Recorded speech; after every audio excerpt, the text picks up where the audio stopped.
Quand on a une série statistique à une variable qui doit être quantitative, que cette série statistique, elle ait une valeur moyenne notée x bar, un écart type noté sigma, avec l'inégalité de Chebyshev, on peut avoir une approximation, même si elle est assez grossière, du nombre, enfin de la proportion d'observations de cette série, donc des valeurs de la variable de cette série, qui sont dans cet intervalle. On prend la moyenne et on fait, à cette moyenne, on soustrait k fois l'écart type, ça c'est la valeur minimale de la borne inférieure de l'intervalle, et pour la borne supérieure de l'intervalle, on fait la valeur moyenne plus k fois l'écart type. Eh bien, d'après l'inégalité de Chebyshev, on sait qu'on va avoir une proportion d'observation de la variable quantitative qui sera dans cet intervalle qui sera supérieur ou égal à ce nombre, 1 moins l'inverse de k au carré. Et ça, c'est valable pour toute valeur de k qui est strictement plus grande que 1. Donc par exemple, si on prend k égale à 2, quand on calcule 1 moins l'inverse de k au carré, on obtient 1 moins 1 quart, donc on obtient 3 quarts, c'est-à-dire 0,75%. Ça veut dire que quand on a une série statistique, qu'on connaît sa valeur moyenne, qu'on connaît la valeur de son écart type, on sait qu'on va avoir environ 75, enfin plus de 75% des observations de notre série qui sera dans cet intervalle, c'est-à-dire dont les valeurs, les observations seront plus grandes que x moins 2 sigma et plus petites que x plus 2 sigma. On peut faire exactement la même chose pour des valeurs de k qui sont plus grandes que 1, strictement plus grandes que 1.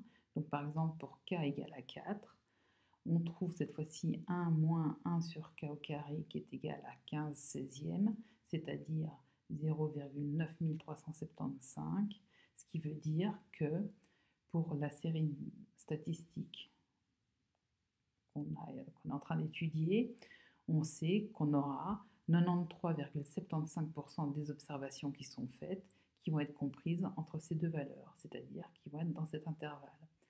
Donc, si on retourne à cet exemple, où on nous dit qu'il y a une menuiserie qui a fabriqué 500 pieds de table pour une commande.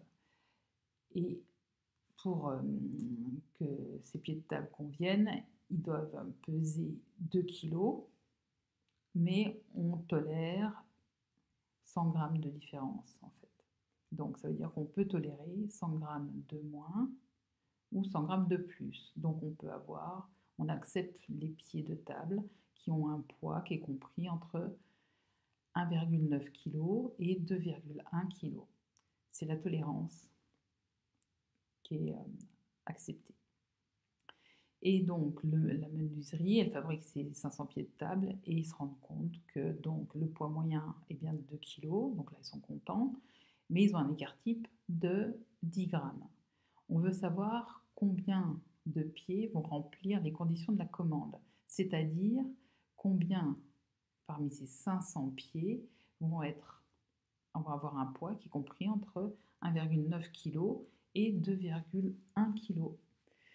Et donc, comme la tolérance c'est de 100 grammes et que 100 grammes, on a combien de fois l'écart type dans 100 grammes? On a 10 fois 10 fois 10 grammes, ça fait bien 100 grammes.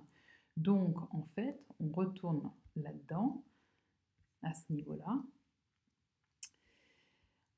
On a la moyenne qu'on va mettre ici en grammes, donc 2000 grammes, l'écart type qui est de 10 grammes, et on a K qui est égal à 10, et donc on remplace K par 10 dans notre formule pour trouver la proportion,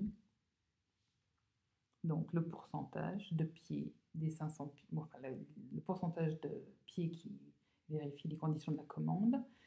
Et après, pour savoir le nombre de pieds, eh ben, on multiplie 500 par ce pourcentage et on trouve la réponse à la question A. On fait la même chose pour la question B, sauf que cette fois-ci, sigma, il est plus égal à 10, mais il est égal à 15. Donc, on a un écart type qui est plus grand que dans la première situation. Si l'écart type, ici, il est plus grand que dans la première situation, ça veut dire que la production des pieds, elle est moins précise. L'écart type, c'est un paramètre de dispersion. Donc, c'est moins précis. Donc, les pieds de table, on en aura moins de pieds de table qui vont vérifier les conditions de la commande. Voilà l'idée.